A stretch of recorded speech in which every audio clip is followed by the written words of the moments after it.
Hello, and thanks once again for returning to the only BBC you're ever going to need. It's the Blackford Book Club. Right, episode 15 is also going to be part 1 from my 4th self-published book entitled The Spirit of Cricket. And I'm really pleased and a little relieved to find out it's both a pip and a dandy. Everything is in its right place. And so here I'm going to try and read without stumbling and bumbling through the dedication and the introduction to the book. Dedication for my mother and father, Maureen and Patrick. Introduction. What does the spirit of cricket mean to you? One of the many enchanting reasons for my love of Test match cricket lies within that simple question and the beautiful answers you're already conjuring within your own sporting mind.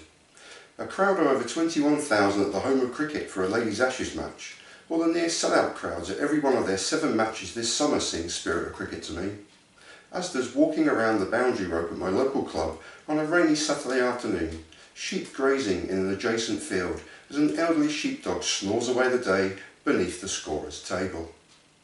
Shane Warne perhaps and his ball of the century to Mike Gatting in 1993?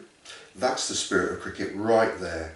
The cocky young buck, blonde-haired with a dab of sunscreen on his nose, bowls so far outside Gatting's leg stump it's in another postcode, yet he jags the ball square past a perfect forward defence of an utterly bamboozled batsman who can only hear his cricketing castle collapse behind him as the ball of the century, crashes into his off stump.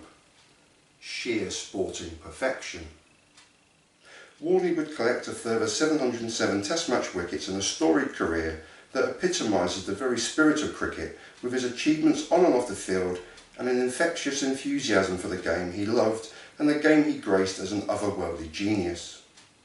As you will read throughout this book, and despite my country loyalties meaning he broke my sporting heart far too many times on cold and frosty English December mornings, I adored Shane Warne. His love for the grand old game screams spirit of cricket.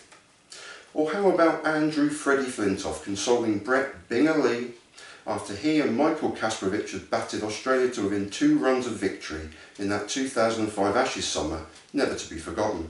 Sure, he hoisted England captain Michael Vaughan high and triumphant to a Birmingham sky, but crouching down to shake their hand and console Brett Lee in his moment of despair is a shining example of the spirit of this great game.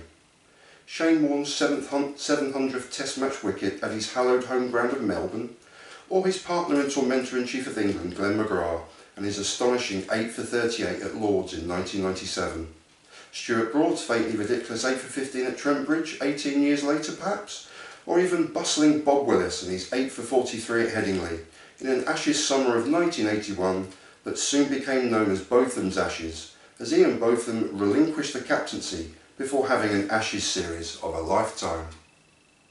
There have been, albeit rare, tied Test matches, or as with England and New Zealand in a faraway Wellington this year, a victory by one single solitary run, and a World Cup final decided between these 2 proud nations by the barest of margins. All are candidates for encompassing the spirit of cricket, as too, I would argue, are the endless days of nail-biting final day draws as 2 bowlers don the batting pads to doggedly see out a draw against bowlers expending every last ounce of energy against the dying of the sporting light.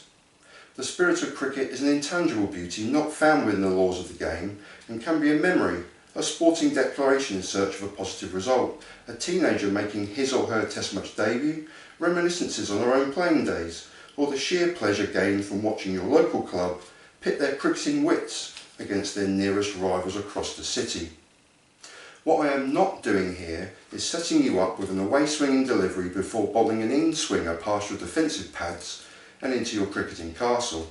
I'm not in any way going to suggest that Alex Carey, Australia's unsung hero this summer, contravened the spirit of the game with his now infamous actions at Lord's. That may raise an eyebrow or 3 and you may argue your case and I'll prove that you are wrong. But we can still be friends, we're talking Ashes cricket after all. Alex Carey's quick thinking and stumping or run out, he even arguably embarrassed a sloppily minded Johnny Bairstow, but he didn't break any laws of the game, nor did he contravene the beautifully intangible spirit either. He'd do it again given the opportunity. His captain Pat Cummins said he'd be right there beside him. Bravo, game on. This is Ashes cricket after all. The unsavoury scenes inside Lord's vaunted long room afterwards aside, this incident sparked this series into life and lit a flame under a contest that was far too cosy and agreeable. The vast majority of the players today are teammates and other more lucrative forms of the game.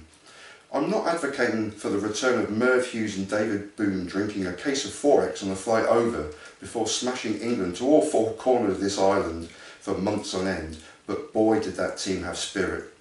But Carey's quick and legitimate thinking grabbed his team a vital wicket. Stuart Broad's theatrics were a joy to see, and the home of cricket came alive as perhaps never before, awoken from its historic slumbers, with patrons and cricket fans voicing their spirited disapproval.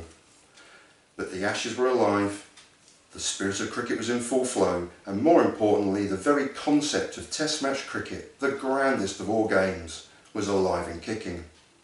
The spirit of cricket was everywhere you looked this summer, and in an Ashes series that even exceeded my own extremely high and fanatical expectations. Usman Khawaja seemed to bat all day, every day, a throwback to the archetypal opening batsman of yore, juxtaposed against the flashing blade of Zach Crawley, who scored an Ashes Test match century in a session, and all whilst in the middle of a batting innings for the ages. I have long admired this kid, and if he dances around the dastardly spectre of career injuries, he'll figure in the top echelons of Test match run scorers of all time, alongside Joe Root, who is not only getting more accomplished with age, but reinventing his game for a revolutionary era. Ben Stokes' innings at Lord's was otherworldly at times. Marnus Labuschagne's century at rainy Old Trafford the exact opposite, but equally vital and so full of the spirit of this great game. Pat Cummins, leading from the front with over after over after over of supreme, highly skilled fast bowling. Mark Wood, bowling fast as the wind and an infectious smile.